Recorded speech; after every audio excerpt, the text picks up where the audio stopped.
शान्तकारं भुजगशयनं पद्मनाभं सुरेशं विश्वधारं गगनसदृशं मेघवर्णं शुभाङ्गं लक्ष्मीकान्तं कमलनयनं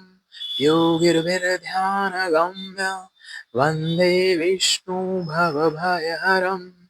सर्वलोकैकनाथम् शान्ताकारं भुजगशयनं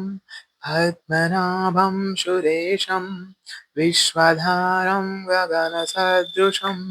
मेघवर्णं शुभाङ्गं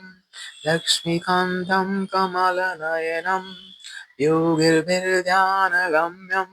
वन्दे विष्णु भवभयहरं सर्वलोकैकनाथम् शान्ताकारं भुजगशयनं